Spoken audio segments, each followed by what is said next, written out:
Sur le dos d'un papillon, vole, vole, vole, un baiser sur une joue dans un cou.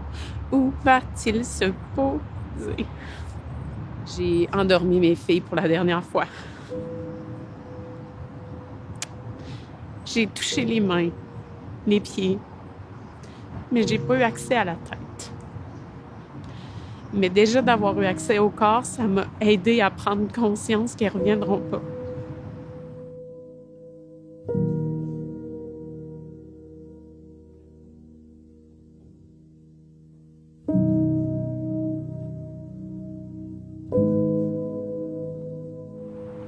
Le 8 juillet, j'ai été réveillée, moi, par la SQ, me demandant, Madame Carpentier, est-ce que votre mari a une Volkswagen grise? Et est-ce que vos enfants sont avec vous?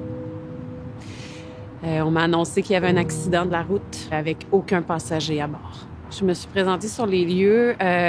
On m'a tout de suite placée dans une voiture de police. Je voyais des autos patrouilles un peu partout. J'entendais des chiens. Je voyais des lumières, mais on me disait pas plus.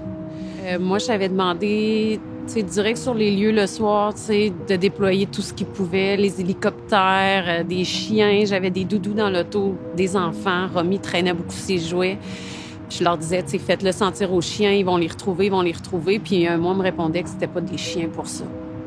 Puis après ça, on m'a demandé s'il pouvait être dangereux, mais non.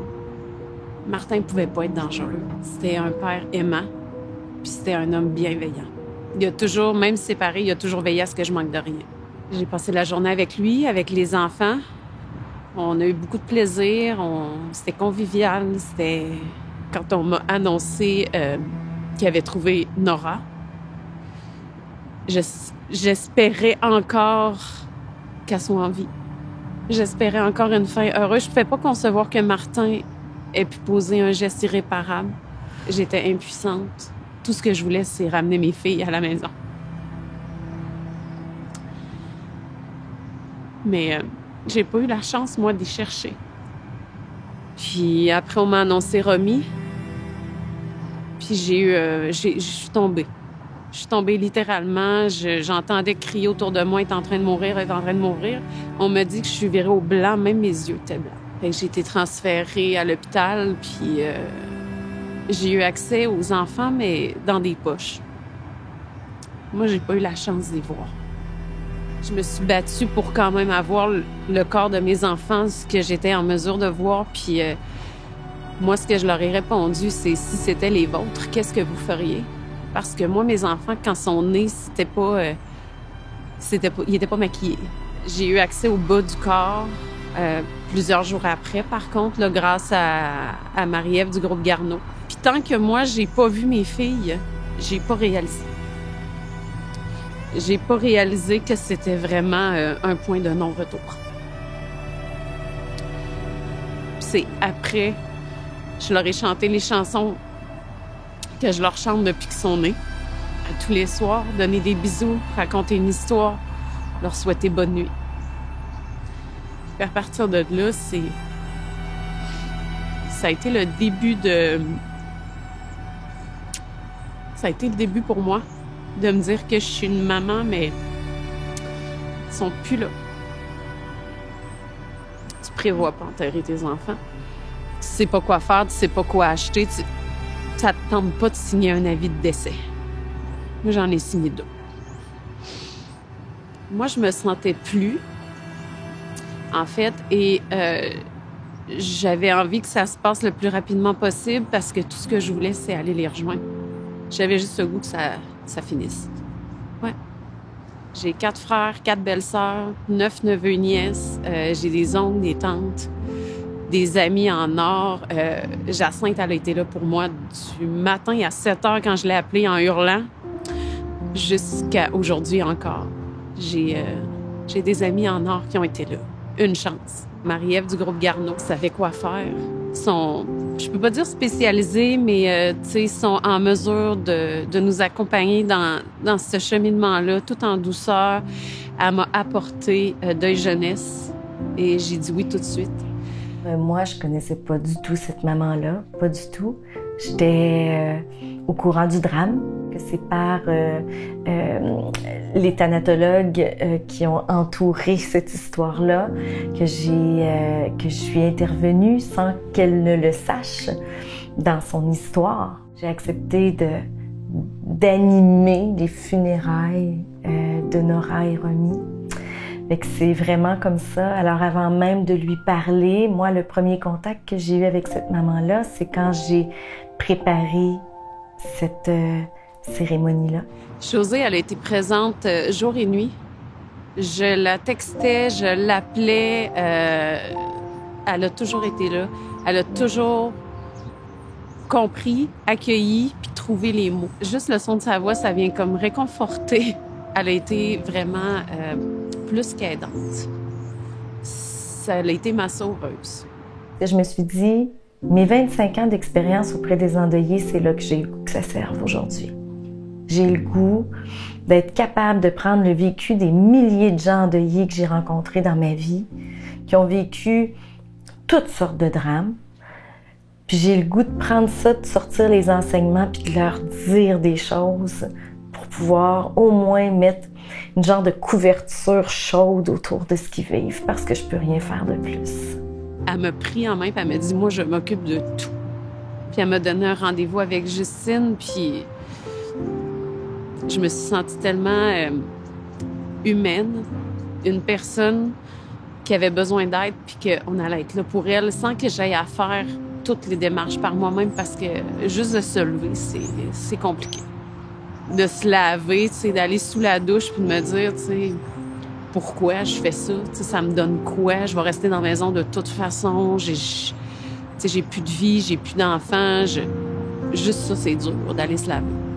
Il y a eu beaucoup de choses que les autres familles vivront pas. Moi, j'ai été sous les projecteurs pendant 3 jours et jusqu'au 20 après avec Martin, jusqu'à ce qu'il retrouve Martin. La différence avec les autres, c'est que moi, on a étalé ma vie. Les autres, on ne l'étale pas. On étale leur souffrance, on étale la mort, on étale le constat. Moi, on est venu gratter dans ma vie pour essayer de trouver un pourquoi puis un comment. Ça a créé beaucoup d'anxiété à me retrouver en public. Je commence à aller à l'épicerie. Ça fait 3 fois en 2 semaines que j'y suis allée seulement. C'est assez récent.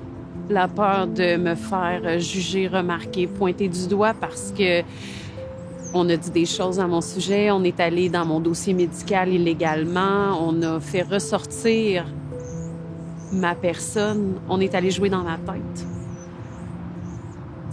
Ça, c'est la différence, mais la perte d'un enfant, la douleur qu'on vit, la souffrance, le vide, parce qu'ils partent avec une partie de nous, on les a tricotés.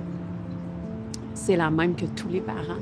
Puis Deuil Jeunesse est là pour essayer de mettre un baume sur cette plaie-là parce qu'ils sont spécialisés là-dedans. Je ne suis pas allée dans le dramatique, dans l'histoire de ce qui s'était passé, pour en arriver à cet événement-là. Je suis allée plus dans le « OK, acceptez vos émotions. Regardez-vous, là, autour de vous, là, personne ne vit les choses de la même façon. Le deuil, c'est unique. Puis jugez pas ce que l'autre vit. S'il y en a un qui rit, acceptez qu'il rit. S'il y en a un qui pleure, acceptez qu'il pleure. S'il y en a un qui est en colère, acceptez qu'il soit en colère. S'il y en a un qui pardonne, acceptez qu'il pardonne. Vous ne serez pas jamais au même niveau. Les mots qu'elle me disait, ça résonnait dans ma tête. Je pense pas que ça faisait du sens pour moi. Je pense juste qu'ils ont fait du chemin tout seul dans mon esprit. Puis elle m'a dit une phrase que au début, je la croyais pas, puis j'étais limite fâchée après elle. Quand elle me dit « Un jour, tu vas avoir un instant de bonheur, puis ça va faire une pause dans ta souffrance, puis tu vas comprendre que tu vas pouvoir continuer, puis que tu peux avancer. » Puis moi, je le voyais pas, ça. Quand on est à 2 pieds dans le drame, on pense pas qu'un jour, il y aura une parcelle de bien-être qui va venir. Fait que j'ai voulu qu'ils soient capables d'identifier que ça va encore être possible dans leur vie. Que l'être humain, peu importe ce qu'il a vécu, peut le faire. Maintenant, il faut travailler pour le faire. En fait, il est arrivé le 12 octobre, cet instant de bonheur-là. J'ai promené le chien, puis Romy, elle avait un ami, une amie, Ophéliane, Puis je suis tombée face à face avec sa maison, puis pour aucune raison, je suis allée cogner. Fait que l'instant de bonheur a ouvert la porte, puis c'est là que j'ai compris que je pourrais continuer, mais jusqu'au 12 octobre, j'ai eu beaucoup de difficultés. Alors Amélie, pour te remercier d'avoir porté et de porter ta voix et ton visage à notre Mardi Je donne, on a pensé à quelque chose de spécial. À l'intérieur des murs de Deuil Jeunesse, il y a des familles qui ont acheté des pièces en l'honneur de gens qu'ils aiment, qui sont décédés. Et Deuil Jeunesse, s'il atteint le 12 000 d'objectif en cette journée de Mardi Je donne, nous avons pensé t'offrir la cour à la mémoire de Nora et de Romy, tes magnifiques filles. Alors, on pourrait l'appeler le jardin Romy et Nora. Merci. C'est vraiment un super de beau cadeau. Ce qu'on souhaite vraiment, c'est que ce soit un lieu de recueillement pour les gens en deuil, les gens qui vivent des pertes et des moments difficiles, des moments souffrants, qui puissent venir se recueillir dans ce jardin-là, rempli d'amour. Puis, tu sais, tu as été un visage très médiatisé cet été. Ce que je souhaite par ce qu'on fait aujourd'hui, c'est aussi qu'on redonne à chacun le drame qu'ils vivent, puis l'importance pour chacun. Chaque drame est important. Merci, Amélie. Merci à vous, parce que mon but, c'est de continuer à les faire vivre. Fait que par votre geste, Nora et Romy va continuer à vivre dans le cœur de tout le monde. Vraiment. Merci beaucoup, Josée. De tout cœur. Merci à toi. Ce qu'on fait, là, c'est pour qu'ils continuent à croire qu'ils peuvent continuer leur vie. C'est tellement ça que tu aies 4 ans ou que tu en aies 49, là, quand l'épreuve passe dans ta vie, là, bien, ça prend quelque chose de solide qui nous tient, hein, parce que tout ce qu'on a l'impression, c'est Deuil Jeunesse, c'est pour ça qu'on est là. C'est que pour ça. J'ai vu une dame utiliser son drame comme levier de vie. Je pense qu'elle a compris que sa vie lui appartenait à travers la mort des êtres aussi importants qui sont morts. Mon avenir, quand je la regarde, je me vois avec d'autres enfants. Mon copain en a 2. Ça m'apporte énormément. Mes filles étaient exceptionnelles et uniques.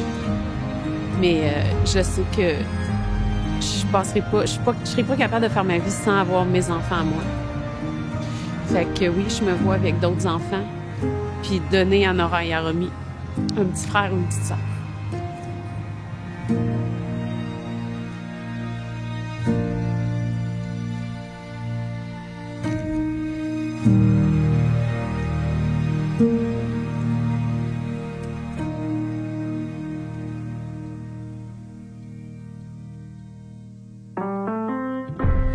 Wash me in the water, cleanse me in the mercy of your love.